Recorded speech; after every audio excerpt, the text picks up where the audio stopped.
జై శ్రీరామ్, శ్రీమాత్రే నమః. జై జనసేన, జై పవన్ కళ్యాణ్, జై వారాహి. వందే మాతరం వీక్షకులకు అందరికీ నమస్సుమాంజలు. నిన్న సాయంత్రం హఠాత్తుగా రోజంతా కానీ సాయంత్రం టీవీ చూస్తుండగా సడన్గా ఒక వార్త, పవన్ కళ్యాణ్ గారికి హఠాత్తుగా కార్డియాక్ అరెస్ట్ జరిగినట్టు, ఆయన్ని విజయవాడ ఆయుష్ ఆసుపత్రిలో తీసుకొచ్చి పరీక్షలు చేస్తున్నట్టు.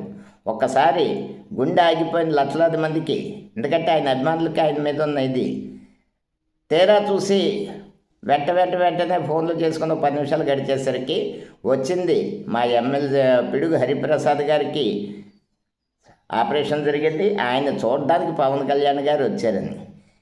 బాధ్యతాయుతమైన ఒక పెద్ద ఛానల్ ఎన్టీవీ ఈ రేటింగ్స్ కోసమని వార్త వివరం తెలుసుకోకుండా వెన్న ప్రసారం చేసేది. ఏంటంటే యూట్యూబ్ ఛానల్ కల్లా తయారై అది ఎంత ఇదేంటంటే మీరు చేసినది ఎన్ని లక్షల మందిని మానసిక వేదనకు గురి చేస్తుంది. కాబట్టి ఇక మీట వార్త ప్రచురించేటప్పుడు పూర్వాపరాలు తెలుసుకుని ప్రచురించ బాధ్యతగా వ్యవహరించాలి. తెలుగు న్యూస్ ఛానల్స్లో పెద్ద ఛానల్ ఎన్టీవీ. ఏదేమైనా మా పవన్ కళ్యాణ్ గారు ఆయన క్షేమంగా ఉంటారు. ఆయన భగవంతుడి అండ, అభిమానుల దీవెన ఎప్పుడూ ఉంటాయి.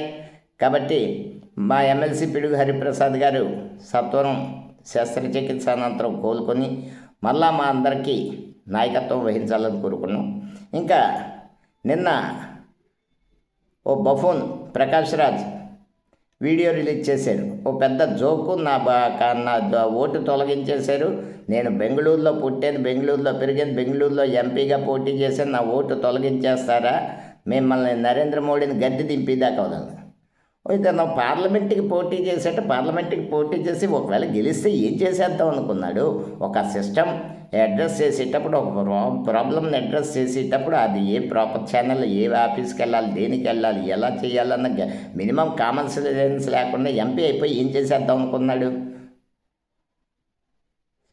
ఎస్ఐఆర్ అనేది స్పెషల్ ఇంటెన్సివ్ రివిజన్ అనేది ఎలక్షన్ కమిషన్ తీసుకున్న ప్రక్రియ అన్ని రాష్ట్రాలు అమలు అవుతుంది. దీంట్లోని పాలసీ ఏంటంటే మరణించిన ఓట్లు, తర్వాత శాశ్వతంగా మైగ్రేషన్ అయిన ఓట్లు, ఇలాంటివన్నీ తొలగించి ఫ్రెష్ ఎలక్షన్, ఒక మనిషికి ఒక చోట ఓటు ఉండి మీద డూప్లికేట్ ఓట్లు తొలగించి ప్రక్రియ అన్ని చోట్ల జరుగుతోంది.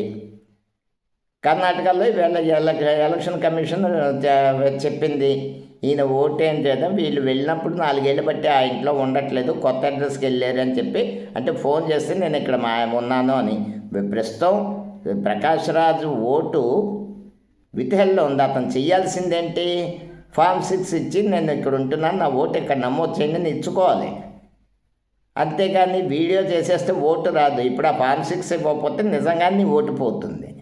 ఏదైనా మాట మీకు సబ్జెక్ట్, ఒక సమస్యను అడ్రస్ చేసేటప్పుడు పరిష్కారాన్ని కూడా అడ్రస్ చేసి ఆ నాలెడ్జ్ ఉండాలి. కానీ నరేంద్ర మోడీ మీద ద్వేషం, పవన్ కళ్యాణ్ మీద ద్వేషం, హిందూ మతం మీద ద్వేషం, భారతదేశం మీద ద్వేషం, ఇది జీర్ణించుకుపోయి అది ఏడు మధ్యలో హస్కీ వాయిస్తో జస్ట్ ఆస్కింగ్ ఇది మగాడివా గేవా నువ్వు అర్థం అవ్వదు. జస్ట్ ఆస్కింగ్ ఏంటది దరిద్రం.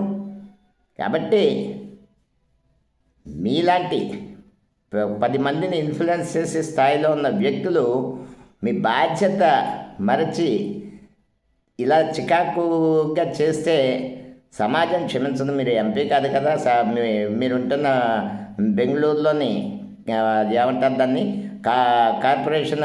కార్పొరేషన్లో కనీసం ఇదిగా కూడా మీరు గెలవరు. అది ఖచ్చితంగా తెలిసింది. ఎందుకంటే మనం పబ్లిక్తో, ఇరుగు పొరుగుతో మంచి రిలేషన్స్ అని మనకు ఒక ఐడియాలజీ ఉండాలి, మనకు ఇది ఉండాలి, మన ఒక సమూహాన్ని అడ్రస్ చేయాలి. కానీ నేనే అంటూ పోతే ఇలాగే ఉంటుంది. కాబట్టి కనీసం నీ ప్రభుత్వంలో పనులకి నియమాలు, నిబంధనలు ఇవన్నీ కంట్రోల్ చేసే బ్యూరోక్రసీ సిస్టమ్ ఇవన్నీ చదువుకొని మనం చేయాలి. కానీ నా ఓటు తీసేశారు, ఇప్పుడు ఆ ఫామ్ 6 ఇవ్వకపోతే నిజంగా నీ ఓటు గల్లంత అయిపోతుంది. తెలుసుకో. దేశాన్ని ద్వేషించడం, లేకపోతే బీజేపీ జనసేన నాయకుల్ని ద్వేషించడం, హిందూ మతాన్ని ద్వేషించడం ఇదే పరమావధి కాదు. మీరు ఎప్పటికైనా ఒక మనిషిలా మారాలని కోరుకుంటూ వందే మాతరం. జై హింద్.